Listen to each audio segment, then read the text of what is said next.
Welcome back to another card tutorial featuring Unity Stamp Company. Today we're working with the monthly membership kit, the Whit Kit. Here's all the goodies that come in the kit: a patterned paper pack, some ribbon, and an embossing folder, plus the stamps. And I'm using a hot press watercolor paper. I find it works best with the Karen markers that we'll be using today. And I put down the violet and spritz it with some water and then stamp it. And then I'm using the canary and the fire red, the other two colors I used. I just go back and forth with the three colors until I'm happy with what it looks like.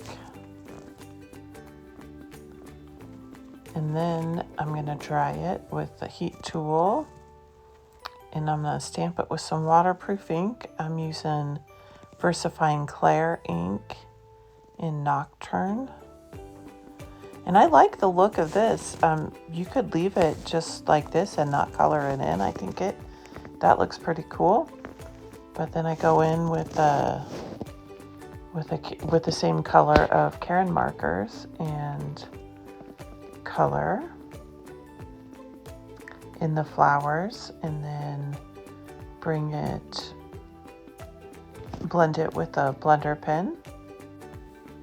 And if you don't have the Karen markers, you could use Distress inks and get a similar look. So that's another option to do.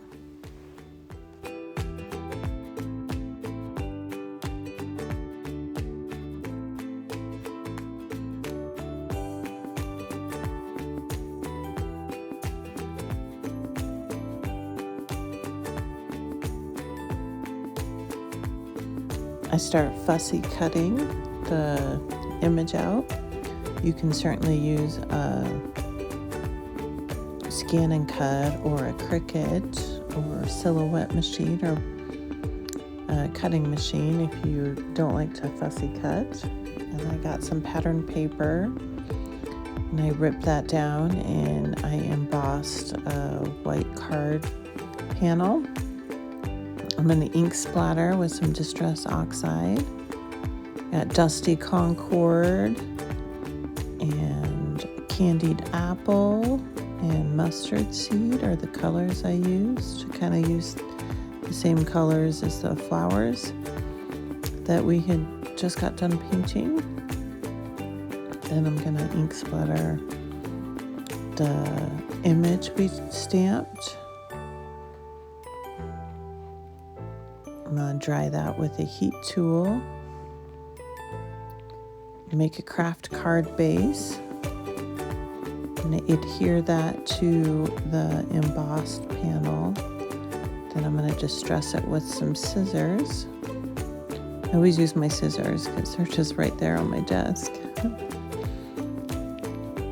And then I'm going to use some of that ribbon that came in the kit and tie it in a bow right around the side there.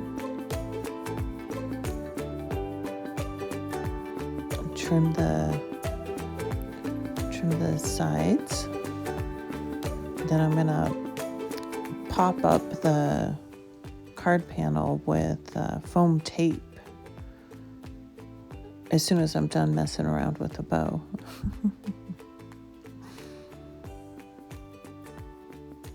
And then I actually tucked the foam tape underneath the ribbon. I thought it worked better. And then I'm just going to pop that up onto the card base.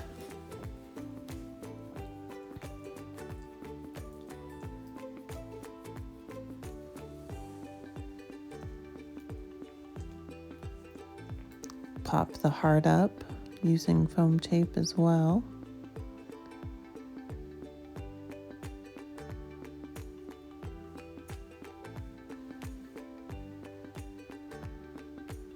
I just love the bright colors against the craft paper. Then I'm going to stamp the sentiment. I use the same VersaFine Clear ink in Nocturne, and I just used what was left over from the heart. I actually stamped it twice because you never know what might happen. And then I trim it with a trimmer, distress the edges. And then I decided I think I wanted to add a little bit of ink blending. And I just used, I had a bunch of my blender brushes there off to the side, so I was making sure I grabbed the right color. I wanted some yellow. And then just a little bit of yellow. I didn't even use any ink. I just used what ink was on the brush. And then pop that up with some foam tape. And because we popped the heart up with foam tape, we also need to put a double layer of foam tape on the end there so the sentiment sits straight. Thanks for joining me for another card tutorial. We'll catch you next time.